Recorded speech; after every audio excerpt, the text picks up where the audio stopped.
قیمت لگانے والا۔ اللہ کے سوا کوئی ایسی ذات نہیں ہے جو ذروں کا حساب رکھے اور ذروں کی قیمت لگائے۔ دیکھ لیں ہم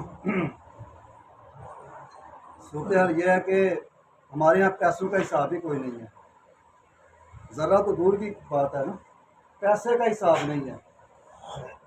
سروس کی دکان پہ جائیں، جوتے کی قیمت 999 روپے ہے، اس کا مطلب کیا سمجھتے ہیں؟ 1000 ہے، روپے کا مسئلہ ہی نہیں ہے۔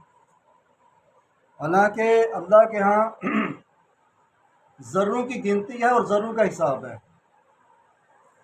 مطلب یہ ہے کہ بندہ چھوٹے سے چھوٹی نیکی، ایسی نیکی کہ جو شاید اس کے وہم و گمان میں بھی نیکی نہیں ہونا ہو، جس کو وہ نیکی نہیں سمجھتا، لیکن اللہ اس کام کو نیکی جانتا ہوتا ہے کہ یہ نیکی کر رہا ہے، اور اللہ کہتے ہیں کہ ہم اس کا حساب بھی رکھیں گے اور قیامت کے دن اس کی اس ذرے کی نیکی کو بھی اس کے سامنے لائیں گے جس کو اس نے دنیا کی زندگی میں شاید نیکی نہ سمجھا ہوگا، یعنی اس کی کوئی بکت نہیں ہوگی۔ تو جو اللہ ذروں کا حساب رکھتا ہے اور ذروں کی قیمت ڈالتا ہے، تو آپ حساب لگائیں جب بندے کے مقصد بڑے ہوتے ہیں تو اللہ اس کی قیمت کیسے لگاتا ہوگا۔ تو ہم نے ایک عرصہ سے جب سے ہوش سنبھالی ہے اس پاکستان کو کسی اچھی سمت میں چلتے نہیں دیکھا۔ وہی پارٹیاں، وہی لوگ، وہی سیاستدان، جبکہ یہ صرف سیاستدان نہیں، ان پہ بہت بڑے بڑے بوجھ ہیں، اور یہ اتنے بڑے بوجھ ہیں ذمہ داریوں کے۔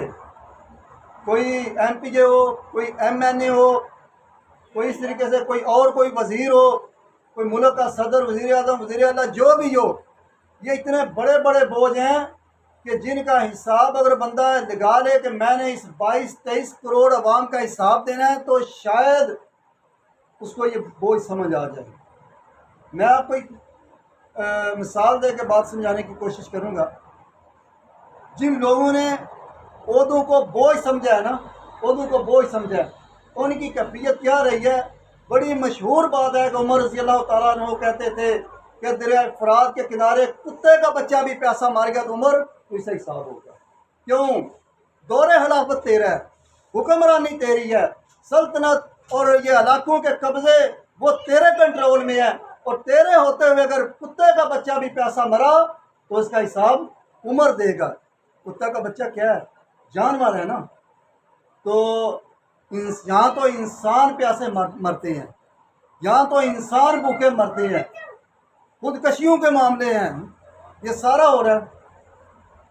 یقین کریں ہمیں سمجھ نہیں آتی یہ لوگ قیامت کے دن اپنے مالک کو اتنے بڑے بڑے یہ بوجھ اور عہدوں کا حساب کیسے دیں۔ اور یہ صرف 22-23 کروڑ عوام کا حساب نہیں ہے، حساب تو جب قیامت کے دن آئے گا نا تو جو دینے والے ہیں حساب تو ان کے بھی دینے ہوں گے۔ حساب تو پاکستان سے علاوہ جب یہ جو باہر سے غریبوں کے لیے امدادیں آتی ہیں، سیلاب فنڈ آتے ہیں اور لوگوں کے لیے جو فنڈ آتی ہیں سارے غلے کی شکل میں، پیسے کی شکل میں، یا کسی اور جو وہ خیموں کی شکل میں، حساب اس 23 کروڑ عوام کا نہیں، حساب تو ان کو بھی دینا ہے۔ یہ امانتیں تمہارے ہاتھوں میں دی تھی، تم نے کیسے ان کو استعمال کیا اور کہاں؟ تو یہ جب لوگ عہدوں کو بوجھ نہیں سمجھتے، موج مستی کا ذریعہ سمجھتے ہیں، تو تب عوام کی حالت یہی ہوتی ہے جو آج ہو رہی ہے۔ لیکن اللہ کی قسم پاکستان میں کسی چیز کی کوئی کمی نہیں ہے، کوئی کمی نہیں ہے، نہ یہ ملک غریب ہے، نہ کسی معدنیات کے لحاظ سے کوئی کمی ہے، نہ پیسے کے لحاظ سے کوئی کمی ہے، نہ اس طریقے سے ترقی کے لحاظ سے کوئی کمی ہے۔ اللہ نے پڑھے لکھے جو وہ نوجوان اور افراد اس معاشرے اس ملک کو دیے ہوئے، جو دنیا چلانے والے ہیں، ایسے لوگ اللہ نے سائنسدان اس ملک کو دیے ہیں۔ تو یہ بہرحال مقصد یہ تھا بات کرنے کا کہ آج ہم جو اکٹھے ہوئے ہیں اسی مقصد کے لیے اکٹھے ہوئے ہیں کہ ہم یہ ارادہ کریں، نیت کریں کہ ہم نے اس ملک کو انشاءاللہ جس مقصد کے لیے ہمارے لاکھوں لوگوں نے جو وہ قربانیاں دی اور شہید ہوئے، ہجرتوں سے کے سفر کر کے اس ملک میں جس مقصد کے لیے آئے، اپنے علاقے، اپنے رشتہ داریاں، اپنے وہ کوٹھیاں، بنگلے، پلاٹ، دکانیں سب کچھ چھوڑ کے جب وہ پیدل چلتے ہوئے سفر کرتے اس ملک میں آئے، دوران سفر جنہوں نے اپنے خاندان کے درجنوں افراد قتل ہوتے دیکھے،